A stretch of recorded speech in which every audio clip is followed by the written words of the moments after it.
So, Johnny Little, Yes. thank you so much for being here and giving us some time with TCM Communications to talk about the great work that you're doing and have done. And specifically, you're here in town for Public Relations Society, Southeastern Wisconsin's luncheon on July 19th, right? To be able to talk about the experiences you had in doing the crisis communication in Ferguson after the unlawful police death, killing of Michael Brown, but also looking at the parallels between Ferguson and Milwaukee.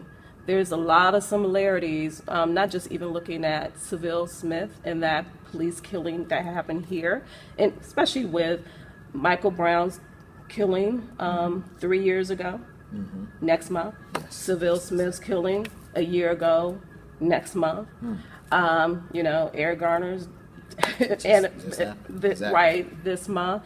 But just looking at the parallels, depressed communities, and when these kind of things happen, and then the unrest that occurs, but how you as a public relations professional handle that, crisis communications wise. Well, eLittle Communications Group, we started in November 24th of 2014.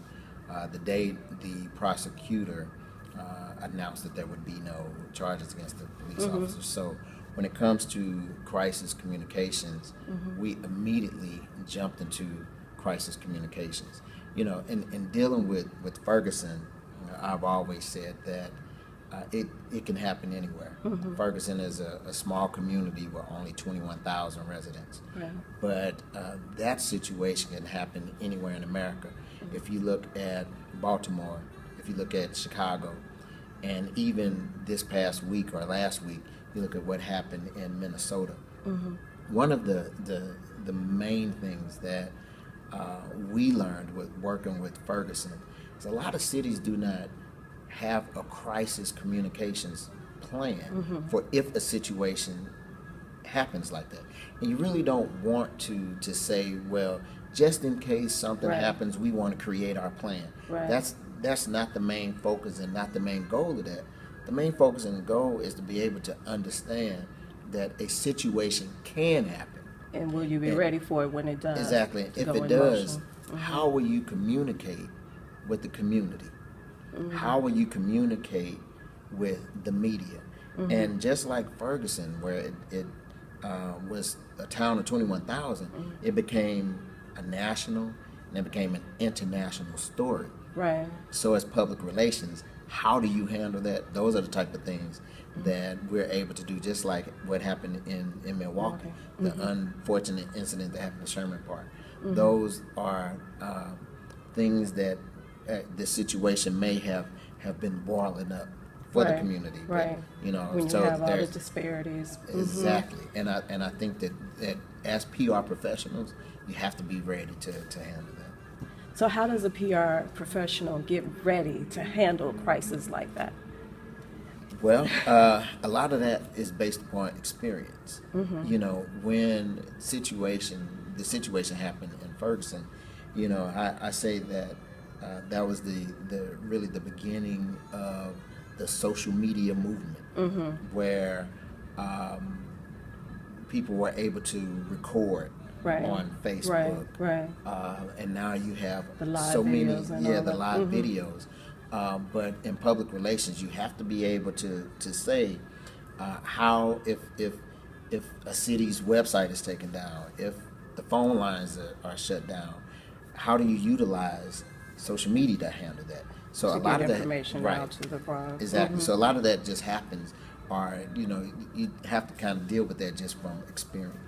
So speaking of experience, Johnny, do you think a part of the experience and why you were so successful in eLittle Communications' role with Ferguson is partly because you not only are a skilled public relations professional, but because of you being a black man and the experiences that you were able to automatically pull from to relate to the community? Well, I believe in grassroots communications.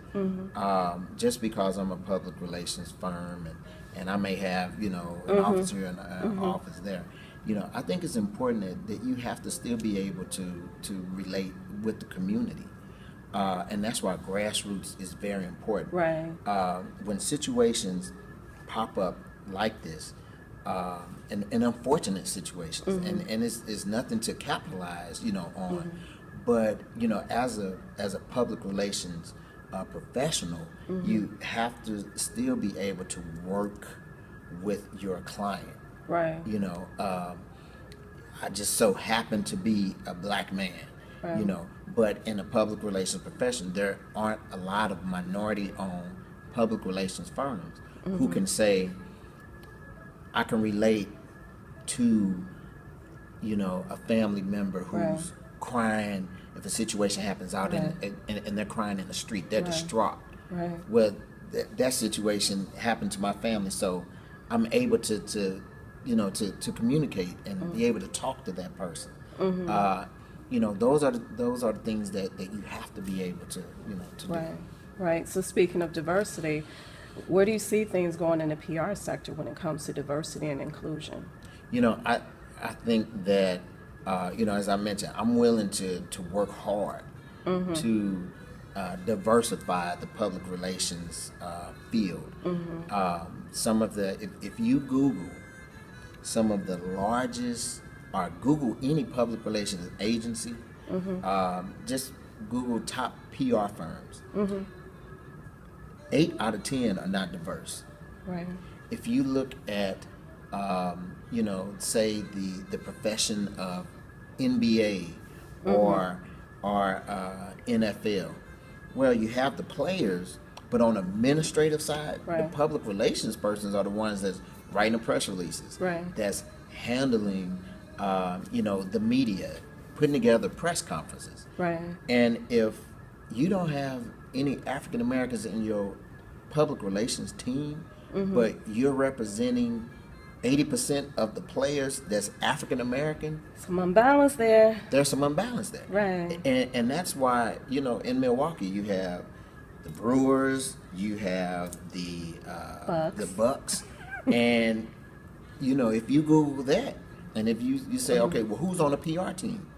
But then if you say, well, who are the players? Right. And it's more than just having like an agent, Right. but it's being a able to say that we need an opportunity also. Right. Representation should be there to Representation. reflect that. Exactly. Right. Well, thank you for the time, the opportunity to talk about the event, Yes, looking with forward to it. PRSA Southeastern Wisconsin. And congratulations, last year, eLittle Communication, #1 PR firm, Yes, right? and yes. #1 minority-owned firm, doing great things. Yes, glad to be here in Milwaukee. Great. All right, Thank you.